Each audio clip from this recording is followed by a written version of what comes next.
Hello बच्चों, let's see the question which of these statements are correct. चार हमें नीचे जो ऑप्शन दिए हुए हैं और स्टेटमेंट दिए हुए हैं उनमें से करेक्ट कौन सा है वो हमें पूछा हुआ है। फर्स्ट क्या दिया हुआ है, 135 chloroheptatriene is not acidic while 13 cyclopentadiene is acidic in nature। तो first of all let's see the structure of 135 cycloheptatriene. Hepta मतलब 6, तो ये 1 2 3 4 5 एंड 6, 135, ये 1 2 3 4 5 6 7, सो यहाँ पे 3 और यहाँ पे 5, इस तरह से ये इलेक्ट्रॉन्स है। ओके, और उसके बाद क्या बोला गया है, 13 साइक्लोपेंटाडाइन, इस तरह से। ओके, तो इन्होंने क्या बोला है, this one is not acidic while this one is acidic, मतलब ये एसिडिक है और ये नॉट एसिडिक है। तो ये स्टेटमेंट सही है या गलत वो पूछा गया है। ओके, अब ये कैसे हम कंसिडर करें, एसिडिटी कब देखेंगे, समझो यहाँ पे जो हाइड्रोजन है उसमें से अगर एक हाइड्रोजन H+ के फॉर्म में चला गया तो यहाँ पे क्या आ जाएगा, निगेटिव चार्ज आएगा, राइट। एसिडिटी मतलब क्या, removal of hydrogen, right, removal of hydrogen atom. यहाँ पे जो हाइड्रोजन पेयर है उसमें से अगर एक हाइड्रोजन चला गया तो यहाँ पे भी क्या आ जाएगा, निगेटिव चार्ज। और अगर ये निगेटिव चार्ज यहाँ पे स्टेबल रहेगा तो वो एरोमेटिक स्ट्रक्चर दिखाएगा। तो सॉरी, मैंने उल्टा बोल दिया, यहाँ पे अगर वो एरोमेटिक स्ट्रक्चर दिखाएगा तो वो स्टेबल रहेगा, और अगर स्टेबिलिटी अगर वो दिखाएगा तो obviously that will show acidic nature. तो यहाँ पे अगर देखें तो 1 2 3 4 एंड 5 6 टोटल इलेक्ट्रॉन पेयर कितने हैं, 6 पाई इलेक्ट्रॉन्स है।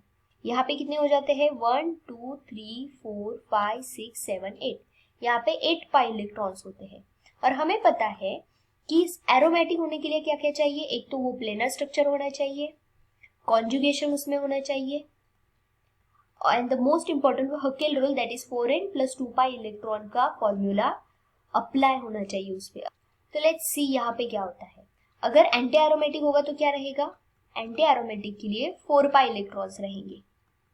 ओके सॉरी, 4n पाई, और यहाँ पे देखिए तो 4n पाई हो जाता है क्योंकि 4 × 2 = 8, और यहाँ पे 4 × 1 + 2 = 6, राइट। मतलब यहाँ पे 4n + 2 का फॉर्मूला अप्लाई होता है और यहाँ पे 4n का अप्लाई होता है। इसका मतलब ये क्या हो जाएंगे, एंटी एरोमेटिक, और ये एरोमेटिक। इसका मतलब ये एसिडिटी दिखाएगा और ये नहीं दिखाएगा क्योंकि एंटी एरोमेटिक नहीं होते हैं स्टेबल, और अगर ये स्टेबल नहीं होते हैं तो ये एसिडिटी नहीं दिखाएंगे, अपना हाइड्रोजन ये नहीं निकालेंगे क्योंकि इनको स्टेबिलिटी चाहिए होती है।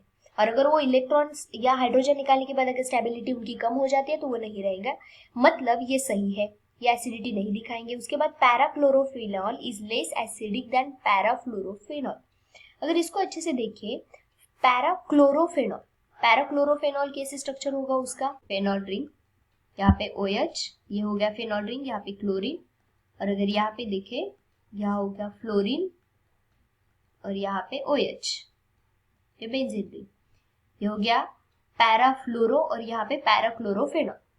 और यहाँ पे क्या बोला है, पैराक्लोरोफेनॉल इज लेस एसिडिक, नहीं, ये ज्यादा एसिडिक होता है। क्यों, क्योंकि इसके पास एक्स्ट्रा डी ऑर्बिटल होता है, और एक्स्ट्रा डी ऑर्बिटल होने के कारण यहाँ पे क्या हो जाता है, यहाँ पे कॉन्जुगेशन अच्छे से हो सकती है, और अगर कॉन्जुगेशन अच्छे से हो सकती है तो ऑब्वियसली यहाँ पे जब भी माइनस चार्ज आएगा हाइड्रोजन निकल जाने के बाद, ये हाइड्रोजन निकल जाएगा तो यहाँ पे माइनस चार्ज आएगा तो वो इजीली डिलोकलाइजेशन में जाएगा, और उसके वजह से ये ज्यादा स्टेबिलिटी दिखाएगा और उसके वजह से ये एसिडिक ज्यादा रहेगा। तो ये ऑप्शन नहीं आएगा। Dipole moment of this is greater than this one, that is ये जो स्ट्रक्चर दिया हुआ है उसके जो नैप्थेलिन है उसके डाइपोल मोमेंट ज्यादा रहेगी, सॉरी कम रहेगी। क्यों, क्योंकि अगर इस बॉन्ड को हम ब्रेक कर दे तो यहाँ पे क्या आएगा, समझो हम यहाँ पे स्ट्रक्चर निकालते हैं इसका इस तरह से, यहाँ पे समझो ले लिया हमने माइनस चार्ज, यहाँ पे आया पॉजिटिव चार्ज, ये डबल बॉन्ड, ये डबल बॉन्ड, ये डबल बॉन्ड, और यहाँ पे क्या होगा, कॉन्जुगेशन हो जाएगा, राइट है। और कॉन्जुगेशन की वजह से क्या हो जाएगा, यहाँ पे ऑब्वियसली बॉन्डिंग कैसे होगी, फिर यहाँ पे ए से बॉन्ड आ जाएगा, फिर ये और ये जो पॉजिटिव चार्ज जो यहाँ सेंटर पे था, अब वो कहाँ पे जाएगा, यहाँ पे आ जाएगा। ओके, फिर से इधर ऐसे ऐसे ऐसे, मतलब हम क्या कर सकते हैं, यहाँ पे बहुत सारे रेजोनेंस क्रिएट कर सकते हैं और यहाँ पे ये जो positive and negative charge create हो रहा है वो भी स्टेबिलिटी दिखा रहा है। उसी जगह इधर करे तो वैसे नहीं हो सकता, और इसके वजह से यहाँ पे डायपोल मूवमेंट यहाँ पे ज्यादा होती है as compare to this one, तो ये तो सही है।